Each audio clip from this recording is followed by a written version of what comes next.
Good morning student. Class tenth का 7th lesson है बेटा हमारा बिस्मिल्लाह का नौबत खाने में इबादत, जिनके लेखक हैं यतींदर मिसर। कल तक हम कर चुके थे कि जो बिस्मिल्लाह खां है वह बिस्मिल्लाह खां विश्वनाथ बालाजी आदि के मंदिर में जब अपनी शहनाई बजाने के लिए जाती थी तो वह उन्हें बहुत ज़्यादा प्रसिद्धि भी मिली थी। और बिस्मिल्लाह खां को शहनाई बजाने का बहुत ज़्यादा शौक था। वे जो भी यानी कि जब शहनाई बजाने के लिए जाते थे, जो पैसों से मिलता था वह उन पैसों से या कचौड़ी खा लेते थे या फिल्म वगैरह देखने के लिए चले जाते थे। उससे आगे हैं बिस्मिल्लाह खां का प्राय उनकी शहनाई है। यही नहीं, शहनाई का प्राय ही बिस्मिल्लाह खां हो गई है। तो कहते कि उनकी शहनाई बजाने का सबसे महत्वपूर्ण है क्या? शहनाई बजाना, क्योंकि शहनाई बजाने में वे बहुत ज़्यादा लीन हो गई हैं। और वे जब बतुलन बाई और रसूलन बाई की आवाज़ को सुनते तो उस समय उन्हें बहुत ज़्यादा खुशी होती थी और उन्होंने अपने मामा के साथ रहकर भी इस कार्य को सीख लिया था। इनकी फूंक से शहनाई में जादुई ध्वनि उत्पन्न हो जाती है। एक दिन इनकी एक शिष्या ने कहा कि आपको भारत रत्न मिल चुका है। एक बार इनकी शिष्य क्या कहती है इनसे कि आपको भारत रत्न मिल चुका है शहनाई बजाने के लिए, उसके बाद आप अब भी शहनाई बजा रहे हो। आप फटी हुई तहमद ने पहना करी। इस पर इनका उत्तर था कि भारत रत्न उनको शहनाई पर मिलाने की तहमद पर। वह कहते हैं कि आप ये फटी तहमीज़ वगैरह पहनते हो तो जब आपको यानी कि आपको भारत रत्न पुरस्कार से सम्मानित वगैरह दिया, इतने बड़े जो व्यक्ति होते हैं वो ऐसे कपड़े में अच्छे नहीं लगते हैं, तो आप ये टूटी फूटी मत पहना करो। तो वह कहते हैं कि बिस्मिल्लाह खां, ये मेरी इससे पहनावे से मुझे भारत रत्न पुरस्कार से सम्मानित नहीं किया गया, बल्कि मुझे तो संगीत के स्वर के लिए सम्मानित किया गया था। हम तो मालिक से यही दुआ करते हैं कि फटा सुर ने दी तहमद चाहे फटा रहे। फिर वह कहते कि हम भगवान से केवल मैं एक ही प्रार्थना करता हूँ कि हे भगवान, मेरा जो सुर होता है मेरे सुर को हमेशा के लिए बनाए रखना। तहमीज़ तो चाहे फटी रहे, क्योंकि तहमीज़ तो सिलाई से सिली जा सकती है, लेकिन एक बार जब स्वर फट जाता है तो वह फिर दोबारा से नहीं सिला जा सकता है। सन 2020 की बात है का स्मरण करते हुए लेखक कहता है कि उन्हें इस बात की कमी खलती थी कि पक्का महल अक्सेतर में मलाई बर्फ़ बेचने वाले चले गए हैं। देसी घी की कचौड़ी जलेबी पहले जैसी नहीं बनती हैं। संगीत, साहित्य और अदब की प्राचीन परंपरा समाप्त होती जा रही है। इसमें बिस्मिल्लाह खां कहते हैं कि आज के युग में सब कुछ समाप्त होने वाला है, क्योंकि जिस समय पर मैं शहनाई बजाने के लिए जाता था तो उस समय क्या होती थी, उस समय मैं कचौड़ियाँ जलेबी वगैरह लेकर आता था, लेकिन आज जो मिठास उनमें था लेकिन आज की इतनी चीज़ों में नहीं है। काशी में आज भी संगत के स्वर गूंजते हैं। यहाँ का मरण मंगलमय माना जाता है। काशी आनंद मानन है। यहाँ बिस्मिल्लाह खां और विश्वनाथ एक दूसरे की पूरक रहे हैं। यहाँ की गंगा जमुनी संस्कृति का अपना ही महत्व है। भारत तथा अनेक उपाधियों, पुरस्कारों, सम्मानों आदि से सम्मानित बिस्मिल्लाह खां सदा संगीत के अज्ञ नायक भी बने रहे हैं। 90 वर्ष की आयु में ये दिनांक 21 अगस्त 2006 को यह संगीत की दुनिया का अनमोल साधक संगीत प्रेमियों के संसार से विदा हो गया है, यानी कि इनकी मृत्यु हो जाती है। एक गद्यांश है हमारा, जिसमें से किस नाम सुनाएंगे। अक्सर कहते हैं क्या करें मियाँ, इस काशी छोड़कर कहाँ जाएं। गंगा मैया, यहाँ बाबा विश्वनाथ या बालाजी का मंदिर, यहाँ हमारे खानदान की कई पुश्तों ने शहनाई बजाई है। मेरे नाना तो वहीं बालाजी मंदिर में बड़े प्रतिष्ठित शहनाई वादक रह चुके हैं। अब हम क्या करें, मरते दम तक यह और काशी से बढ़कर कोई जन्नत नहीं है। इस धरती पर हमारे लिए सब कुछ यही है। इसमें इसकी पाठ का नाम क्या है? नौबत खाने में इबादत। इनके लेखक कौन है? यतींदर मिसर। बिस्मिल्लाह खां काशी छोड़कर क्यों नहीं जाना चाहते थे? क्योंकि बिस्मिल्लाह खां काशी छोड़कर इसलिए नहीं जाना चाहते थे क्योंकि यहाँ पर गंगा है और बाबा विश्वनाथ बालाजी आदि का मंदिर है। इनके परिवार की कई जो पीढ़ियां होती हैं इन्हीं मंदिरों में शहनाई बजाती रही है और बिस्मिल्लाह खां ने भी यहाँ पर आकर अपनी शहनाई बजाना सीख लिया है। वह काशी को ही अपनी कर्म भूमि मानते हैं क्योंकि वहाँ पर आकर ही उसने, क्योंकि जब ये अपने नाना के घर आए थे उस समय इनकी आयु केवल 6 वर्ष ही थी और तभी से इन्होंने अपने मामा के साथ रह कर के शहनाई बजाना सीख लिया था। और आज ही इनकी कर्म भूमि को ये सबसे महत्वपूर्ण बात, क्योंकि इनका जो जीवन होता है अधिकतर यहीं पर व्यतीत हुआ है, इसलिए इसे छोड़कर कहीं जाना नहीं चाहते हैं। थर्ड है, बिस्मिल्लाह खां के परिवार में और कौन कौन शहनाई बजाते थे। बिस्मिल्लाह खां के परिवार में कौन शहनाई, इनके मामा सादिक हुसैन और अली बख्श देश के जाने माने शहनाई वादक माने जाते हैं और इन्हीं से बिस्मिल्लाह खां ने ही ये शहनाई बजानी सीखी थी। इनके दादा उस्ताद सलार हुसैन खां और इनके पिता उस्ताद पैगंबर खां इन्हीं को भी शहनाई की प्रसिद्धि मिली थी। बिस्मिल्लाह खां के मामा और इनके दादा परदादा भी शहनाई बजाने में बहुत ज़्यादा निपुण थे। फोर्थ है, बिस्मिल्लाह खां के लिए शहनाई और काशी क्या है। बिस्मिल्लाह खां के लिए शहनाई और काशी से बढ़कर इस धरती पर अन्य कोई भी जतन नहीं है, जन्नत नहीं है। सब कुछ वही इस धरती पर क्या है, उनके लिए सब कुछ ही शहनाई बजाना ही है। बिस्मिल्लाह खां मरते दम तक क्या और क्यों नहीं छोड़ना चाहती थी। बिस्मिल्लाह खां मरते दम तक काशी में रह कर के अपनी शहनाई बजाना नहीं छोड़ती थी क्योंकि काशी ही उनकी कर्म भूमि मानी जाती है और काशी में रहकर उन्होंने शहनाई बजाने की शिक्षा मिली थी और सब कुछ दायरा उन्हें इसी में रहकर मिला था। इसलिए वह कहते हैं कि मरते दम तक मैं काशी नहीं छोड़ना चाहता, तब तक मैं यहीं रहूँगा। काशी आज भी संगीत के स्वर पर जगती और उसी के थापों पर सोती है। काशी में मरण भी मंगल माना गया है। काशी आनंद कानन है। सबसे बड़ी बात है कि काशी के पास उस्ताद बिस्मिल्लाह खां जैसे लय और सुर की तमीज़ सीखने वाला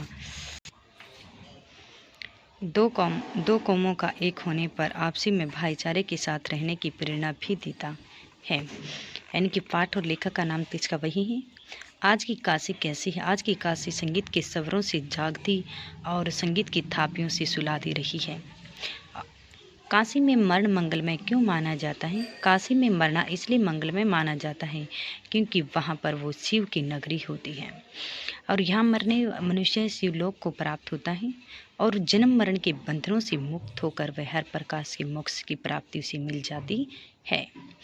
इसलिए काशी को मरण मंगलमय माना जाता है। काशी के पास कौन कौन सी नायब हीरा रही। काशी के पास बिस्मिल्लाह खां जैसी लय नायब कल हीरा रही हैं जो अपने सुरों से काशी को प्रेम रस प्रदान करते हैं। काशी आनंद कानन कैसे हैं। काशी आनंद कानन इसलिए है क्योंकि वहाँ पर विश्वनाथ विराजमान हैं। उनकी कृपा से सदा यहाँ आनंद मंगल की वर्षा होती रहती है, उत्सव होता रहे। समाओं का हर एक त्यौहार पर यहाँ पर आयोजन वगैरह किया जाता है। तो काशी को वे अपने एक महत्वपूर्ण खड़ी मानते हैं। आज के समय में बिस्मिल्लाह खां जैसे आदमी क्यों पैदा नहीं हो सकते। आधुनिक युग भौतिकवादी युग है। मनुष्य अधिक से अधिक पैसा कमाने के लिए हर प्रकार की अपनी मिट्टी में खाद, अधिक से अधिक पैसा कमाने के लिए लोग क्या करते हैं, कोई भी गेहूँ बाजरा ज्वार आदि बोते हैं तो उसमें कीटनाशक दवाएं डालते हैं, खाद डालते हैं जिससे उनकी जो फसल हो वह अच्छी हो सके और मनुष्य की हर प्रकार की आवश्यकताएं सीमित हो सके। मिट्टी की शुद्धता ही मनुष्य को क्या करती है, शुद्ध करती है। परंतु आज की मिट्टी तो इतनी उपजाऊ में मनुष्य अपना दखल देना ही आरंभ कर देता है क्योंकि यहाँ पर रस प्राकृतिक रूप से हवा पानी आग आकाश आदि सब कुछ उनसे ही लेती है। भौतिक सुख साधनाओं की वृद्धि से लोगों को पैदा करती है। बिस्मिल्लाह खां की ऐतिहासिक उपलब्धि क्या थी। आज तक किसी भी महान से महान संगीतकार को यह गौरव मिला है कि बिस्मिल्लाह खां ही मिला है। बिस्मिल्लाह खां को 15 अगस्त 1927 पर लाल किले पर शहनाई बजाने के अवसर मिला था। एक 26 जनवरी 1950 ईस्वी को लोकतांत्रिक गणराज्य के लिए भी बिस्मिल्लाह खां को ही शहनाई बजाने के लिए बुलाया जाता है। तो बिस्मिल्लाह खां को ये ऐतिहासिक उपलब्धि तो मिली। एक 15 अगस्त 1947 पर जो झंडा फहराया जाता है तब इसे शहनाई बजाने के लिए इसी को बुलाते हैं। एक जब हमारा देश स्वतंत्र लागू हुआ 1950 ईस्वी को, तब भी शहनाई बजाने के लिए इसी को बुलाया गया था। इसमें बताया गया कि उसे हर प्रकार से पुरस्कारों से सम्मानित भी किया जाता। पद्मश्री, पद्म विभूषण आदि भारत रत्नों से सम्मानित इसको किया भी गया है। लाल किले पर शहनाई बजाते हैं तो इनकी जो धुन होती है, धुन बजाने के अवसर मिलने लगे हैं। ऐसा पुरस्कार आज तक किसी भी संगीतकार से नहीं मिला है जो बिस्मिल्लाह खां को मिला है। बिस्मिल्लाह खां की संगीत की प्रतिभा और उपलब्धि कैसी थी? बिस्मिल्लाह खां ने अपनी जीवन शैली एक साधारण व्यक्ति की तरह है। उसमें किसी प्रकार की कोई भी तड़क फड़क नहीं है। सदा वे उतनी ही फीस लेते हैं जिनसे उनके परिवार की आवश्यकताएं पूरी हो सके। इससे ज़्यादा वो किसी से कुछ नहीं मांगते हैं। अमेरिका का रॉकफेलर और उन्हीं संगीत साजिदों के परिवार से सम्मिलित उनकी जीवन शैली के बारे में भी वे बताते हैं। भौतिक सुख साधनाओं से संबंधित उन्हें हर प्रकार की उपाधियों से सम्मानित किया गया था। उनका रहन सहन वे बड़े ही सादगी और सरलता से ही अपना जीवन व्यतीत करते थे। पता है बिस्मिल्लाह खां का निधन कब हुआ था? बिस्मिल्लाह खां का निधन 21 अगस्त 2006 ईस्वी को हुआ था। एक टीवी पर बार बार उनके देहांत के समाचार और भोले भाले चेहरे के बारे में आता रहा है। इस चेहरे को देखकर सभी लोगों के मन में टस सी उठ रही थी कि यह चेहरा अब कब देखने को मिलेगा। हमारे आज के बाद ऐसा मानव तो इस धरती पर ना ही तो पैदा हुआ है, वक़्त ना हो सकता है। क्योंकि सभी बिस्मिल्लाह खां की मृत्यु पर सभी लोग रो रहे थे, सभी की आंखें नम थी।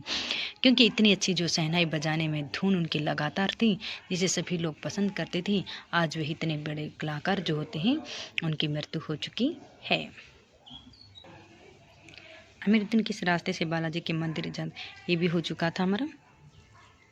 काशी विश्वनाथ बालाजी के मंदिर में बिस्मिल्लाह खां के मन में क्या क्या श्रद्धा उत्पन्न हुई थी कि काशी बालाजी के मंदिर में मन में श्रद्धा थी कि वे हर रोज़ बाला मंदिर जाकर अपनी सुबह की जो शुरुआत होती है वह अपनी सुबह की शुरुआत विश्वनाथ मंदिर में जा कर के शहनाई बजा कर ही करती थी। काशी को संस्कृति की पाठशाला क्यों कहा गया था? काशी को संस्कृति क्योंकि वह धार्मिक नगरी भी मानी जाती है। ये भारतीय सभ्यता संस्कृति का स्वरूप इसमें देखने को मिलता है।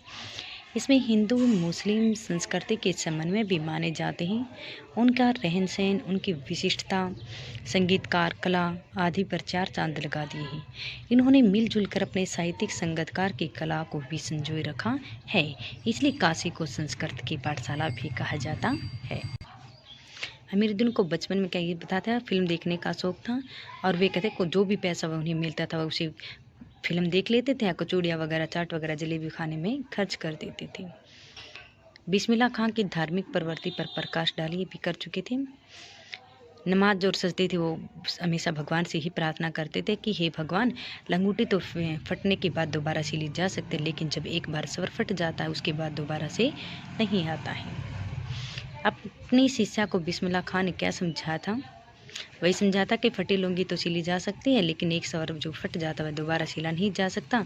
इसलिए मैं तो भगवान से हमेशा क्या मांगता हूँ? सुर ही मांगता हूँ। लाखों सजदे इसी एक सच्चे सुर की इबादत में खुदा के आगे झुकते हैं। यहाँ पर सजदे का अर्थ क्या है? सिर। बिस्मिल्लाह खां नमाज के बाद सजदे में गिड़गिड़ाते हुए क्या मांगते थे? सुर।